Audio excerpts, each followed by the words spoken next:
Turntables and Tea on top of a mountain. I'm Charlie, And I'm Corey. and today we will be discussing the latest album from Gorillaz-The Mountain. This is it's their first album since like 2022, I believe. Yeah, I'm going to say, hold on. Yeah, I'm going to say 2022, right around there. Even though it's wild to think it's their 9th album, Yeah, they've you know? yeah, well, their longevity plays a part in this album, as we'll discuss. Heard. That is a take on this one. Yeah, so this is new album, their 9th album. That's pretty wild. So let me pull this up here. Yeah, it was released at the end of February. It's when we got this album released, and they spent a good amount of time on it. A few singles were released in the fall of 2025. And a lot of it was recorded throughout the world, a lot in India, London, variety of locations. And in this time, as writers do, Damon Albarn and Jamie Hewlett, who are the creators of this wonderful virtual band, experienced some real loss in their lives, just in terms of family, friends, and collaborators, especially, is present on this album. And the Indian influences, especially present on this album. Quite a few Indian musicians appear here, getting featured credits, even if they're not vocalists, which is a unique aspect of this album, I would say. Yeah, I saw a picture of everybody that worked on this album and the Gorillas superimposed in one big scene, and it's super cool. I'll find it, and I'll find it. We can throw it up, or at least the link to it. It's a neat picture. It's mind blowing. I mean, to see the names on paper is like, wow, that's such a cast. But then to really see it in real time with the virtual band superimposed, it's a neat image. Yeah, I did not see that one. I did see a cool video essay called The Hollow Lore of Gorillaz, Heard that? which was a pretty neat watch if you have any interest in Gorillaz. It was from a guy, Spectrum Pulse. Okay. So it wasn't critical of the music, just like, what is this lore, kind of? It's a wild lore. A wild lore that takes right turns out of nowhere. So you have to stay on your toes. Stay on your toes following these guys. I guess not so much lately, but there was a tumultuous time there where they were morphing, whether it be their stories or their images per se. And, that leads us right into they made a 8-minute long beautiful animated film for this album too, on top of collaborating with a million people. Yes, they did. It is a beautiful film. It combines a few of the tracks on the album and adds another layer to all of this, for Yeah, sure. I was watching this old Disney animator talk about the animation styles because they used like Jungle Book era animation style, or like around that time, the old Right. Disney cell animation styles, and he was blown away by it. He was like, it's so beautiful. And it is. I implore anyone that hasn't, go ahead and take that 8 minutes and enjoy it, you know? And it's 3 good songs from this album inside of it too. It fits really well. Yes. Yeah, and the visuals are very important to the Gorillaz experience. So, would recommend. But so Gorillaz may not, at this point, I mean, 9th album, not many bands or artists, virtual or not, would be quite at their commercial peak. This is not 20 years ago, but this album has gotten a lot of very positive critical buzz. It's got a Metacritic score of 86. Yeah. So universal acclaim, and a lot of a pretty, and it's technically an independent album. So it's doing really well considering that. I mean, it got to number 7 on the Billboard 200, obviously topped the charts of the UK. And so this is all around a success story for Gorillaz. They definitely are getting a lot of acclaim, and common take is that This is the best Gorillaz release since Plastic Beach from 2010. I didn't like Plastic Beach, but that's me. Hot tea take. My son and I go back and forth on it all the time. He's a huge Up on Melancholy Hill fan, and that's the vibe of that Plastic Beach album to me. It's a tale for another day. Um, that's a wild take on this one. That's a wild take on this one. So far, not so far into 9 albums. Like you lean toward earlier. Their tenure for me is one of the reasons this album sticks. Period. No pun intended either. The guerrilla marketing for this album was phenomenal. They were doing secret shows and playing this whole album in its entirety and doing wild old school guerrilla stuff like that, and it played out well for them. Heck, and then they got Saturday Night Live, and they ended up playing old guerrilla stuff. But, yeah, to say they're on top of their game is right on point. They really are. They're back. Christ, they're doing a tour. They're doing a tour 2026 this summer. Mm, So yeah, they're on it. Yeah, definitely a you know what? It's kind of in keeping. A lot of comments like 2000s back, 2016 is back. It's like, yeah, Gorillas are having a peak year. It sure seems like Yeah, might yeah, be the case, kinda. they they are.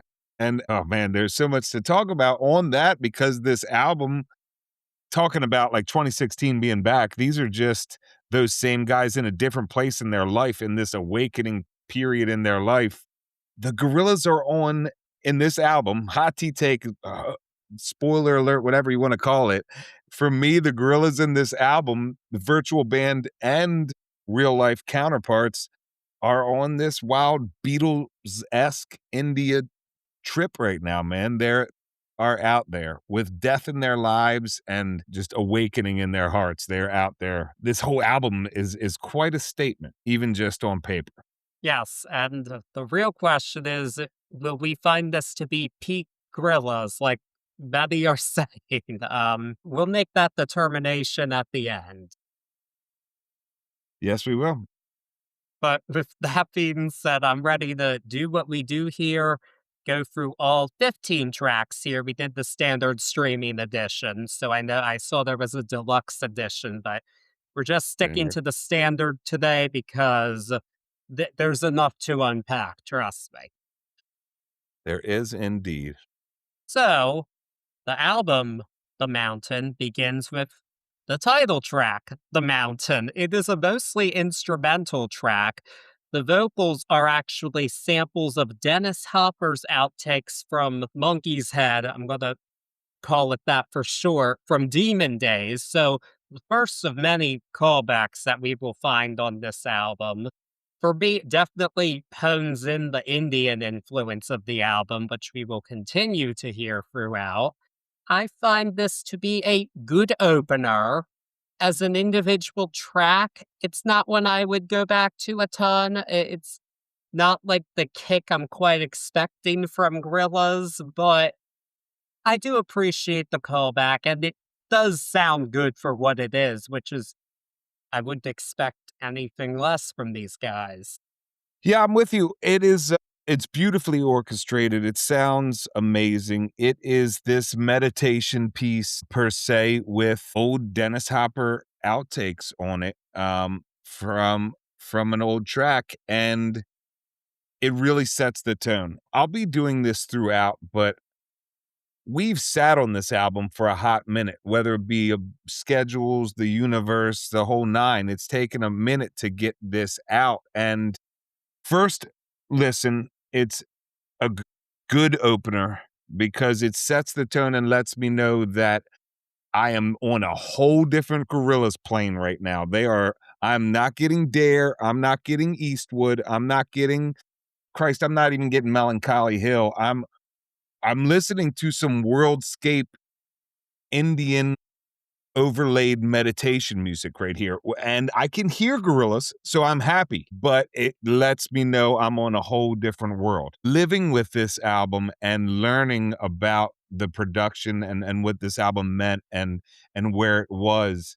I got fanboy service first listen because of the Dennis Hopper, but this is their opening to let us know we are going to, in our real lives, mourn and yearn for our past loved ones. And then in this album of awakening, we are going to celebrate our lost comrades, so to speak, our lost collaborators, and use them prominently throughout this album. So this becomes a great opener for me after living with it, because it really, not only does it let me know I'm on a different page with Gorillaz, but it gives me a taste of exactly what the statement of this album is. So I dig this. I dig this. It's beautiful regardless as an orchestration, but I dig it as an opener.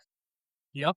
I'm with you. It's a good opener. And now we are on to The Moon Cave. This one features vocals from the late Bobby Womack and some unused work from Trug Trugoy the Dove of De La Soul from when he collaborated with Gorillaz on Plastic Beach. Yeah, this one, it sounds very cool. It's a first couple of listens, this was a callback in a way I wasn't quite expecting. Like, it's very easy to say, like, I want something that sounds like classic Gorillaz, like, I want Eastwood, I want Dare. It's not always that's not this particular track what it's going for, but it does feel like a callback. It felt a bit off-putting to me at first, just as the way in which it was a callback as part of this concept. After multiple listens, it makes a lot more sense. But I don't, this is a very cool track to listen to. I do feel that the concept is better explored on some tracks coming up in the album when it comes to all this talk of grief and all of that. But this is a cool second track. I can get down with this one. This one is part of the 8-minute video. So the visual element will help elevate this song. Yeah, definitely. It's we get Gorillaz automatically, and I dig it. We get that vocal behind that almost muffled megaphone sound, and it's instantly hits me as Gorillaz. I can feel you on the off-putting because, and I think this comes a lot from expecting a sound, and I feel guilty saying that. I feel terrible saying that, but I was expecting a different sound per se, and I still hadn't wrapped first listen, I still hadn't wrapped my mind around it. First listen, as soon as they get to that float, drop that back and forth, I love this song. In fact, it's like 2 minutes 46 into it when it breaks into the rap duo, and it's flawless. And I'm really glad in post listening and living with it, I'm really glad the track didn't start there, because as much as I love it, I needed that, and I need that as I listen to it more and more. I need that landing pad into to a full on, or into so far what we've got as a full on Gorillaz run. By the end of this song, I'm in the seat I want to be. First listen and more so later on, but I'm in the seat where I want to be by the end of this song, where I'm like, okay, I think I know where we're going. I like where we're going. Um, it's a really cool number two in that aspect of pacing. And I read they said they wanted to do this in a anti-scrolling headspace of, oh man, I'm paraphrasing, but like investing in something from start to finish as a listener. So I'm super heavy knowing that they said that. I'm super heavy on the pacing of this album in that aspect, and it delivers right here. I agree with that statement. And now we're on to track number 3, which it with, probably the most talked about song on this album as of this moment, "The Happy Dictator." This was inspired by Damon Albarn visiting Turkmenistan, where he noticed that the government censored bad news. You the Turkmenistan only sees good stuff, and any atrocities are just not shown. So, I think that's a very interesting take on this. And we It's quite different from the United States where we are currently because regardless of what media you're consuming or w- which area of the spectrum you fall on, a lot of it is focused on like negativity and division. Like it's not, we're going to hide what somebody's doing in certain outlets, or sometimes they are, though, maybe. There are some parallels to political situations, not just in the US, but all over the world, because I mean, this is an issue that affects billions of people. Yeah, it's wild too. I hear what you're saying, but 100% honesty, the first time I heard this, I thought it was a commentary on US political climate, and I was taken aback, and I was like, "Man, that's wild," especially from a British standpoint listening to it, and I was like, "It makes sense, and it plays." And then to find out what it was written about was like, it plays because, the shoe fits per se. There is a lot of negativity, but more so in this case, in my opinion, the happy dictator making everything look shiny and glossy, or at least trying to, is how it originally hit me. Musically, it hits like a punch in the face because you got the spark sound here, and it's really the only Gorillaz thing that I can even put it near is like uh early, what's it, 1999, the track, like early, like wild off the wall stuff. And even though it has a melodic hook, it's still really robotic and off-putting. But I after listening to it over and over again, I understand that contrast there and how on purpose it is, because it feels so plastic and there's no evil tones in it at all. It's a happy composition, so it really smacks you in the face, especially after almost 10 minutes of meditation with light hip hop on top, and then at the end, we segue out into this dreamlike almost thing, which is neat, and it works with the pacing there, but this track is a little punch to the face, in my opinion. The one musical aspect of it that stands out the most to me is the backing vocals. Those are just so dystopian. It's wild, but very neat track for sure. And now, yep, we're on the more meditative track, which is the hardest thing. This features Albarn's late friend Tony Allen. So it's a short but pretty tune about loss. I like the horns in this song are the musical highlight of it for me. I felt like I kind of had to be in a particular headspace for this song. Like the first couple times I was kind of like, I'm not, this is a big change from the happy dictator. But well, actually, this realistically for me, it kind of hit me a bit more after my dog got put down a couple of weeks ago. And hearing this song after that, it really hit me harder because of dealing with that loss. Because a pet is such a loss. It's so weird when you come home and you don't see your pet anymore. I'm still getting used to not seeing my doggy anymore. I heard that. I mean, they really come across with that feeling. They convey it so well that it's very easily connected, even without knowing that the track is called The Hardest Thing. It hits like that. It definitely does. For me, it's like a little bit of a segue, and I dig it. I dig it. I don't mind it here. I more than don't mind it. I enjoy it here for what it's worth, because it really features the Tony Allen, and then you go and they use it again on the next track on the intro, and I thought that was a wild choice at first. I thought that it really, without looking, I thought that it was all one track. But I like how it stands on its own here. And pacing wise, it brings us right back to the meditative state.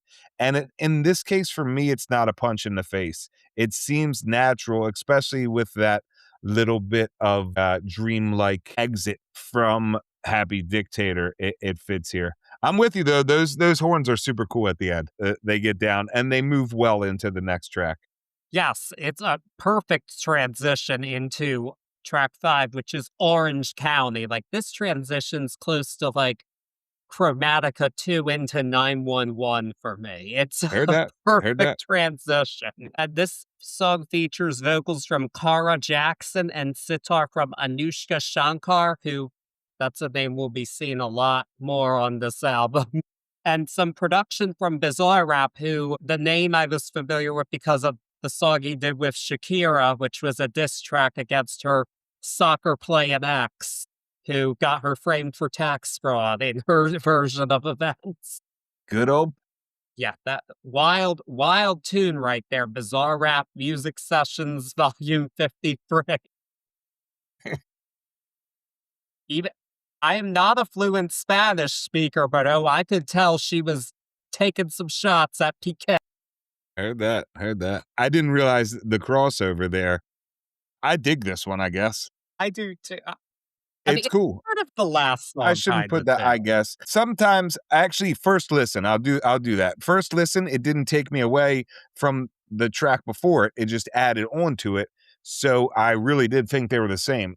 It's wild because my son's favorite track on this album is Orange County. And I look at him like, where are you at on this? But then again, in my opinion, Melancholy Hill is not my favorite either, and that's his jam piece. And he digs the Gorillaz. He knows his Gorillaz, so I give him his way there. This is But it's cool. The pacing's good. It's a beautiful sitar piece at the end. I love the whistle outro. That's an earwig if ever there is one. I'm whistling that every day, all day now, and it lends itself perfectly at this point at the fifth track in the album going in to the next one.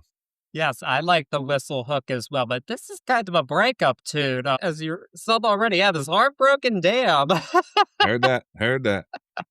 You wonder if this is your favorite on the album, but Yeah, well, he hasn't had his heartbroken yet, but at least he'll have a full catalog of sad songs if and when it does happen. yep, with yeah, Orange County and Melancholy Hill will be right there waiting for. Heard that. And now we're on the track number 6, which is The God of Lying. This features the band Idols in all capital letters. I always scares me a bit seeing stuff in all caps. I feel like I'm being shouted at. But not my favorite stylistic choice, but okay. This one, I to quote, I'm gonna sound like kids nowadays. This track is mid. It for me. It's a very okay song, kinda heavy on the rhetorical questions for me. I'm not doubting that that was the intent of the song, but this one just didn't cut it for me, and the collaboration here is not as inspired as not only the previous tracks, but some ones coming up, and that's a little disappointing considering all of the posthumous collaborations here, but this one, I'm not inclined to check out more from the all caps band Idols after this. Yeah, totally agree with you. I'm not gonna go out of my way to seek the idols on this, and this might be one of the hotter tea takes. First listen, this was a skip song for me. And it was relatable as a Gorillaz tune, like, as a listener, I was like, "Okay, this is a Gorillaz tune," and in fact, we see one like this every once in a while, and some people really enjoyed these, type of tunes coming from them. I'm I wasn't a big fan at the start.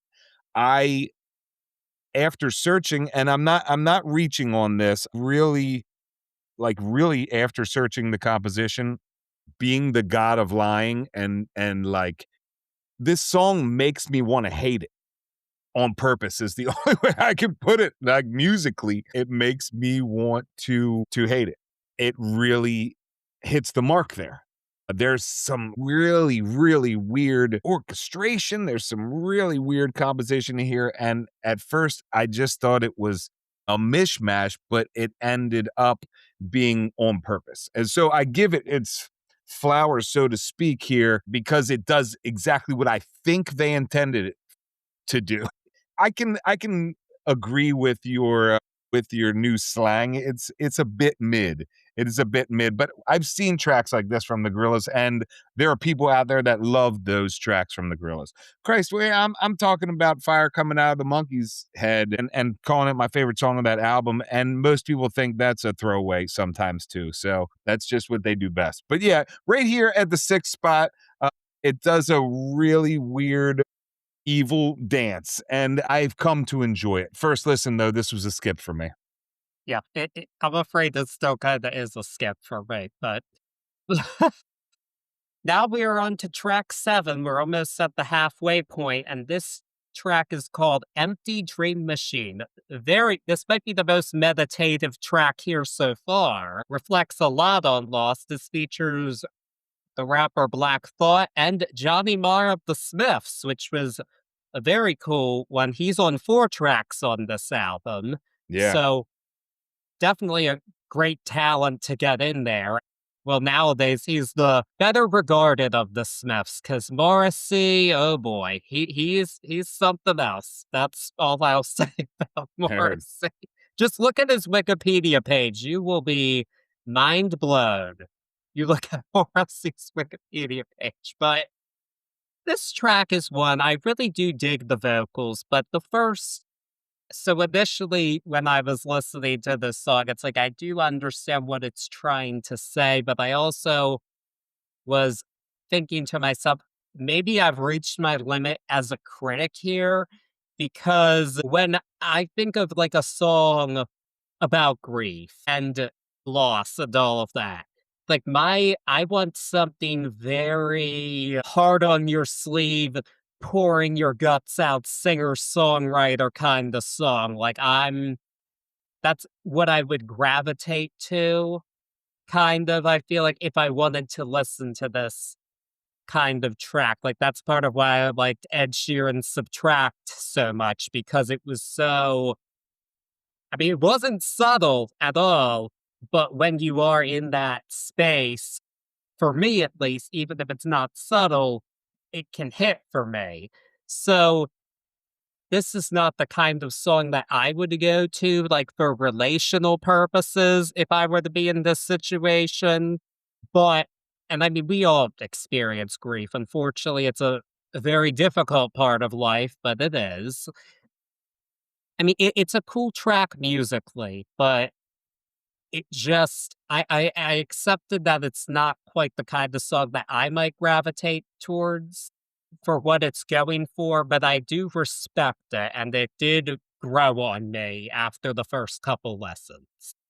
Yeah, no, I can 100% see where you're coming from. I feel like I I I'd make the argument for they did that in the most Gorillaz way. This is where Gorillaz dance on this slower R&B type, and I almost start to lose them every once in a while, but then they bring it back every time. And this is a perfect example of that.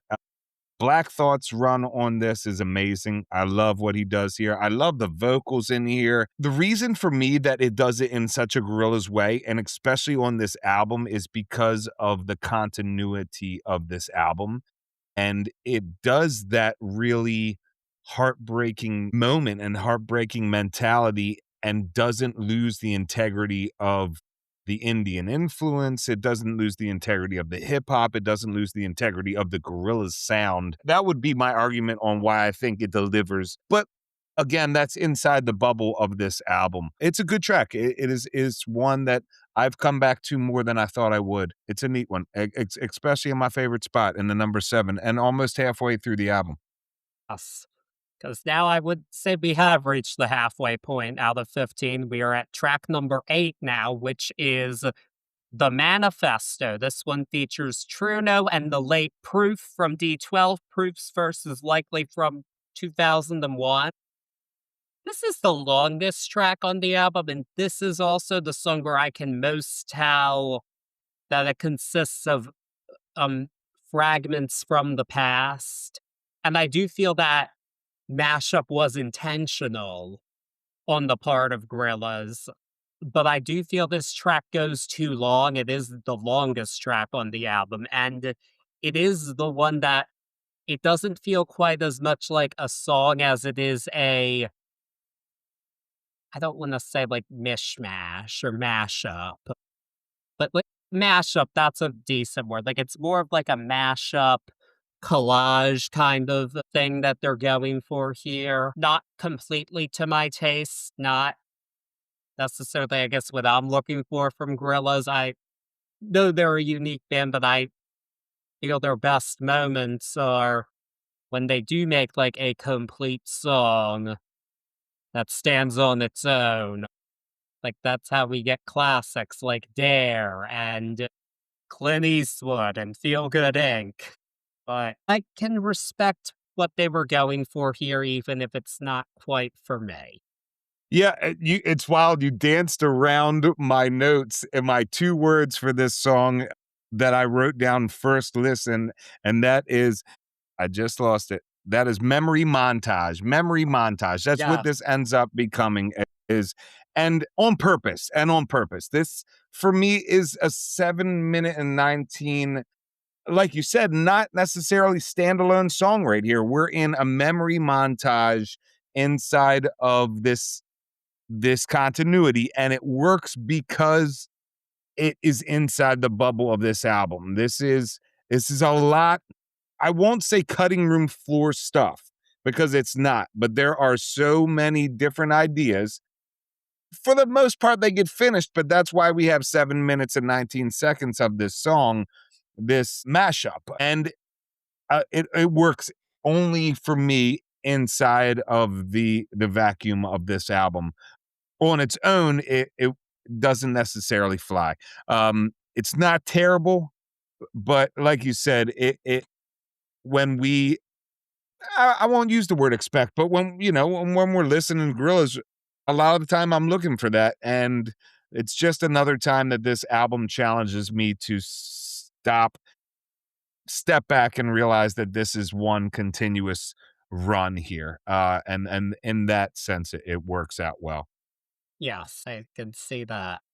Yep. And now, after this halfway point, we are on to track number 9, which is The Plastic Guru. This was inspired by a guru that Damon Albarn and Jamie Hewitt met in India. Kind of like a smaller scale version of Happy Dictator, just is how I would describe this song. It's of the 4 songs here featuring Johnny Marr, this is definitely the one where I can hear his presence the most, and it elevates the song greatly, and I really appreciate that aspect of it because it's just great to hear him on his bass because that's what he did real well. That's what he does. And this song was supposed to feature some vocals from the late Lou Reed, but his estate did not allow it because he Yeah. wouldn't have wanted that to happen. I mean, I don't think it would have hurt his legacy more than the album he did with Metallica, but Yeah, it was wild to read that. I yeah, thought the same thing. but still a pretty cool track if you ask me. Yeah, it again, at first, it almost felt like you said, like a Happy Dictator mini, or for me, it was like they were bookending, and we were coming out the same way we came in. Uh, but then to learn that it was about this guru that they met, that they found out had already, looked them up and gone through the cliff notes on them ahead of time, and that made him this plastic guru. I enjoy the fact that it's off-putting again on purpose here. It's plastic, with Indian exposition on top of it, but almost for me, so over exaggerated, like just wild sitar playing, and on purpose because for me, at least, in my opinion, it's off-putting.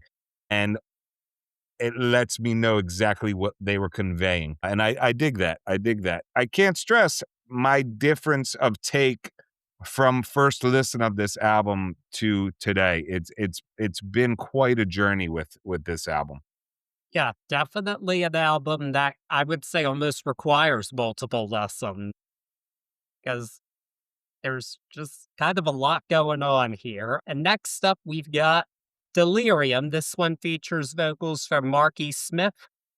that date back to Plastic Beach once again. I mean, it is neat to use these old samples, and I feel this track, not the whole time, I feel like this is the closest that we get to a dare moment. Like, it does have a bit of danciness to it at times, not for the whole song, but parts of it are there, and it's definitely a highlight, particularly from this back half of the album for me. It really stands out, and it does have that some of that sound that I really like from Gorillaz.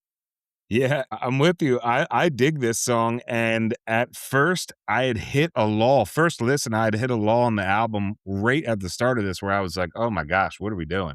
And then this beautiful song opens up and really encapsulates its title. Even in first listen, I was like, "Oh, okay." I mean, we get at a big point, we get this almost carnival barker, laughing and in our face. It really tracks with the delirium concept, and I dig it for that. And it really does. It has its moments as an almost banger for them, and I don't think it was supposed to be a banger, which I'm cool with. It really lends itself well. At first glance, it was almost where the hell, or it was where the hell are we? And then, like I keep saying, they always, and I love that. But there's times where they take me all the way down as a listener just to smack me upside the head and be like, all right, we're still on this journey together. So they've still got me. I've never, even in first listen, even with an almost skip, I've never been taken out of the album at this point. Mm, Oh, I I wouldn't got say I nothing haven't from you. been taken out at this point, but it does this one helps bring me back in, I would say. Agreed. 100%. And I mean, if Delirium can't bring you back in, the next track definitely will. Damascus. This is the most vintage Gorillaz feel, so to say. This one features Omar Soleiman and Yassine Bey. This song was considered for Plastic Beach with the title Fresh Arrivals, which makes sense if you listen to the song. This one feels like a throwback in the best way possible. Like, it didn't feel ever off-putting to me even at first listen. I thought, this is the kind of sound that I want from them. I'll admit, like, it doesn't hit nostalgia for me because I Plastic Beach came out when I was in, like, 7th grade. I was not listening to Gorillaz in 7th grade. That was just not on my palette at the time. But this is might say it is the biggest banger on the album. It might be. It's a good one. It is a great one. I really dig it. For me, and this is my notes for this one. This for what this album is with its Indian roots, this for me is the best blending so far in a like banger style, gorilla style. Like this really melds both flavors for me in this beautiful, beautiful combination. And I dig it. I dig it all the way through. I don't know if this fits on Plastic Beach. I love to hear that this wasn't there and is here. And it on purpose. The universe did that on purpose. So we get such a neat layer added on this time. And it's a phenomenal song. I This is a single for me, but that's me. Yeah, no, it definitely is a single. It should have a video. I'm with you on that. And we're going to keep it going now with track 12, The Shadowy Light. This one features vocals from the Indian playback singer Asha Bhosle. So, what she's singing in this song, she stated in an interview, was she's asking the boatman to ferry her across the river, and the boatman is a metaphor for her music. This song actually, I mean, it's definitely more meditative than the previous couple of songs, but and it, like, almost takes you out, but you have to be in the right headspace, and actually, this ended up being this singer's final recording. She passed away earlier this month as we're recording this, so rest in peace, Asha Bhosle, but Yes. what a way to go out, I have to say. This is a it hits a bit harder for me knowing that this was her final recording, and I mean, she lived, I believe, like 92 or 93. I mean, a lot of music in that time. I mean, that's how old Willie Nelson is, and we know how much he's recorded. So, and I mean, playback. That means your music's being used in the Bollywood films and all that. We know what an industry that is. So, so much music. And what a beautiful way to end it. This one definitely hits me harder knowing that, and Yeah. it's very strong tune. Yeah, and not even in a morbid sense, but her asking to be taken across the river on the boat, I mean, that's as old as time as far as death picking you up and taking you across the river Styx. So, what a wild thing to think about, and another layer to add on top of this song.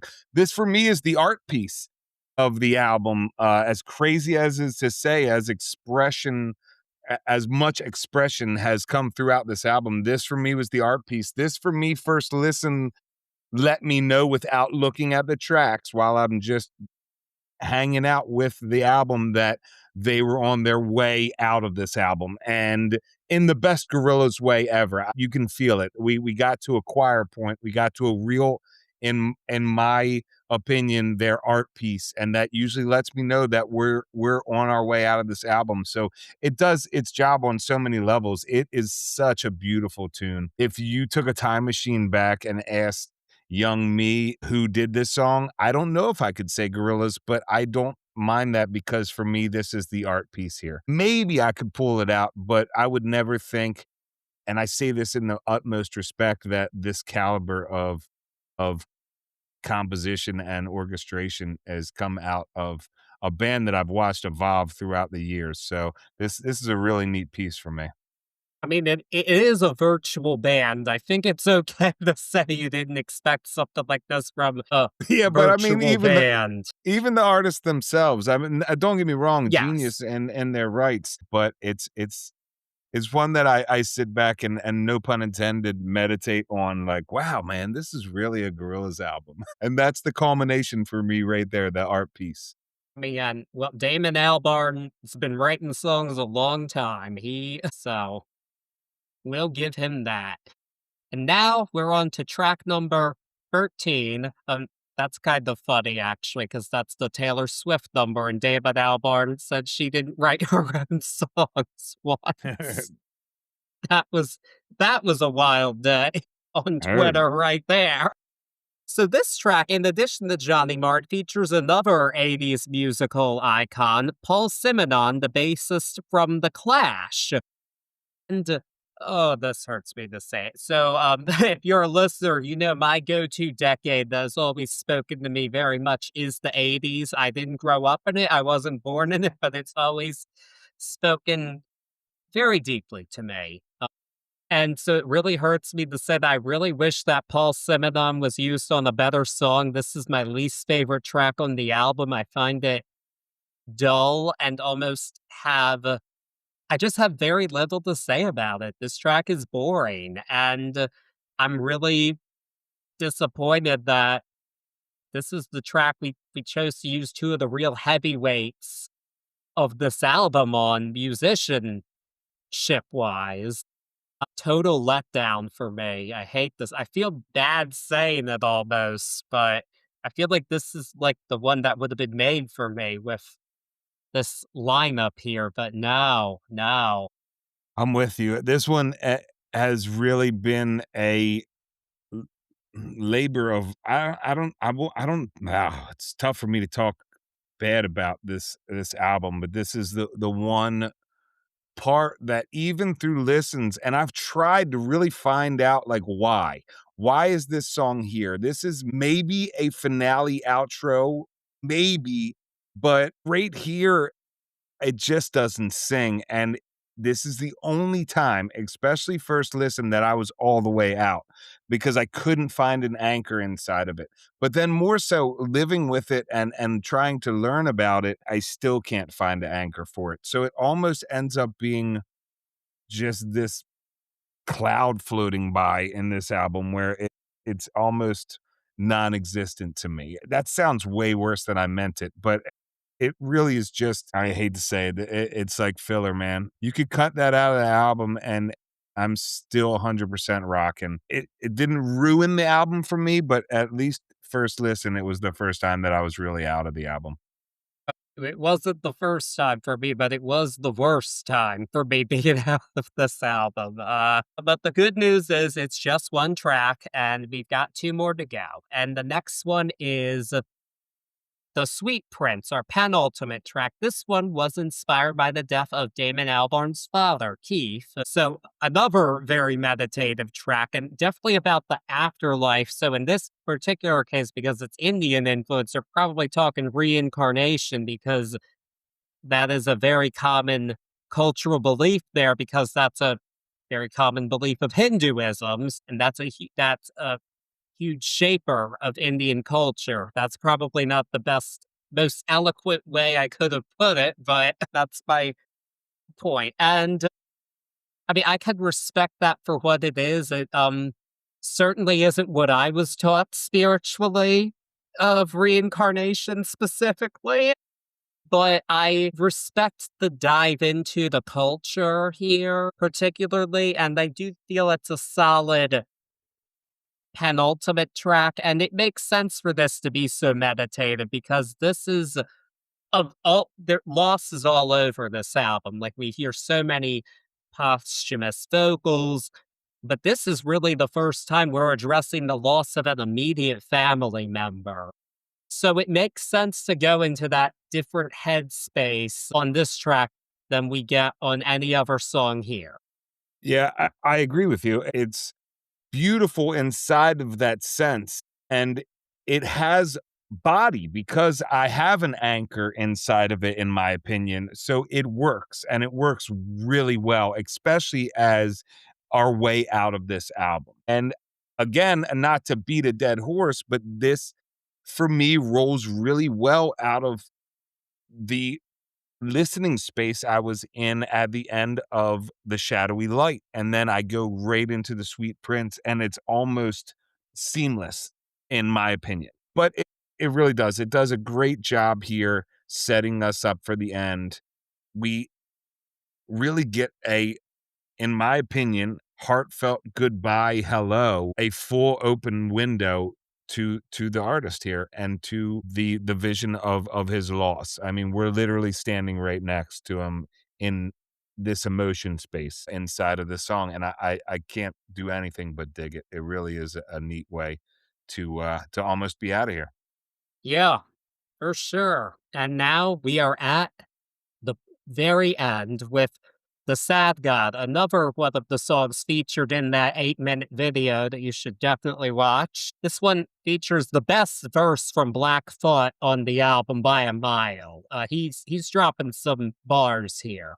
I'll say it. It's about a sad god being unhappy with the state of the world. So it's a very environmental track, and I would say it's a timely one. In fact, because definitely, I mean, Plastic Beach, you could tell from the title, has a lot of environmentalism on it, but it is a hot topic right now in large part because of the increasing prevalence of AI. And one of the big controversies about AI is its environmental impact. So this is a really timely track for this moment in time, and it works as an album closer. I mean, it's definitely a heavy one. I will say that. Uh, like, not the most fun track here, but definitely it might be the most thought provoking track on the album, actually. And I'm right with you, and I say especially in part to Black Thought on this one. It's a really well done track. It is exactly what we needed on the way out of here, or what I needed on the way out of here, and it is. We say this often, but this one wraps it up and puts the bow right on top in its feeling and in it the way it portrays the thought process of this album and even musically. I mean, we go and this is in my opinion, but we get this doo-wop version of the mountain, so to speak, in the start of this, and it moves into the Indian take on the early pieces of the mountain, and that's how we leave here. But only after scrutiny do I realize this. First listen, I don't realize, maybe subconscious listener, I realize, but I don't realize consciously that I'm leaving the same way I came in, but I'm changed. And I'm changed as much as the music is, and I really dig that. Uh, Now that comes from living with this album and really learning what it's about and living in it again over and over. But this is a really I'll say it, this is a really fucking good closer. It is amazing what genius can do with music, especially when it carries so much of the artists themselves in it. This was a great ender, great finale piece. Now we are descended from the mountain. It's all over. What a ride, what a ride, what a climb, actually, that might be a better expression for this one. Quite a climb we did with Gorillas here. All right, now based on our grades, I guess we'll determine if this is peak Gorillas. Corey, what's your grade for The Mountain? Gorillaz-The Mountain. I'd be a hypocrite and I would be doing a disservice if I didn't sit here and say, first listen, I was not a fan of this album. I was taken aback, and it was because unfortunately I was expecting. But once I opened myself and listened, really started to fall in love with this album. Now, grading it on its pacing, I feel like it never stops with one, maybe two faults, but one big one right at the end with Casablanca. Orchestration, you can't really get around the beauty of this album, especially with the amount of collaboration, whether it be from people that aren't with us anymore or artists that are currently rocking and rolling with us. It's phenomenal. It's produced flawlessly. I expect nothing less from the Gorillas, especially from their track record. I'm judging this as itself, and I give it a B. I don't think, if I judge it against the rest of the Gorillaz catalog, it's a really awesome piece, and I love it, and I do dig it, but this isn't peak for me. It's not necessarily what I listened to the Gorillaz for. Maybe it is now, but it wasn't what I listened to the Gorillaz for. It's not peak for me, but I dig it. I do dig it. I dig it a hell of a lot more. If we would have done this podcast 2 or 3 weeks ago when we had planned, I mean, you can attest, we were looking at each other like, holy shit. And I've really had such an epic journey with this album. I thank this album for that because I haven't really had many turn the page moments with albums lately. It's pretty much been right where I was to begin with, and this isn't the case. And it's really a lot of the reason why Hits as a B, because early first listen I had it as C, maybe D plus. Wow, D plus. Wow, I think I I mean, was that's a hurt a little bit. To be yeah. honest, it was just, and I dug the animation, I dug the 8 minute, and I consumed it all at once too. Uh, and I just was a little let down at first, and I'm still searching why I was let down, but a lot of it was because I had expectations that I shouldn't have had. Shame on me. I mean, who am I to fucking tell an artist what they're gonna record? Yeah. Yeah, we can't. I don't I did come to appreciate this album the more I listened to it. I don't feel I went on quite the same journey as you did, but as I said earlier, I think some of that is very subjective on my part in terms of this isn't necessarily 110% always what I would look for when I'm looking for like an album or a song or what they're going for. So in terms of I think for what this is, I respect it, but in terms of just on my personal scale, I'm going to give it a C plus. Just again, that's very subjective for me. And pacing, it did have some issues for me. And even multiple listens, some of those pacing issues were resolved. A couple just were not, and um, I do have to take some points off for that. But I am glad that we did this album. It was a unique one to do, and I was glad to dive into the world of Gorillaz again. Me too. Me too. A good one. As of the time we're recording this, the number one film in the world right now is Michael, the new Michael Jackson biopic. We've covered The King of Pop a couple times on here, and we're going to do it again. But we're not going to be doing one of the albums that this new movie covers. Instead, we're going to be covering the final studio album that the King of Pop released in his lifetime, Invincible. It is an album with a complicated backstory, and it's not an album that I personally have spent the most time with, because it's not an obvious classic on the level of his Quincy Jones albums, which we all know and love. But there is definitely a story to be told, and I am interested in spending time with it. And I've just now found out that Corey does not know this album at all. I am taken aback. I am literally taken aback. I feel like such a fake Michael Jackson fan right now, and I love Michael Jackson, and I have my whole entire life since I was a child. I don't remember this album. I just looked through it. Well, I'm gonna learn. Wow, it's crazy. I'm flabbergasted. I'm sorry. Well, there may be some reasons that it flew under your radar back in 2001, and we'll be discussing those as well as the music itself. So I'm really looking forward to this one, to diving into Invincible, and taking it on its terms. I'm looking forward to it. Should have said this earlier, but subscribe and follow us wherever you're listening and on social media. And until then, we'll be back rocking your world very soon. Peace.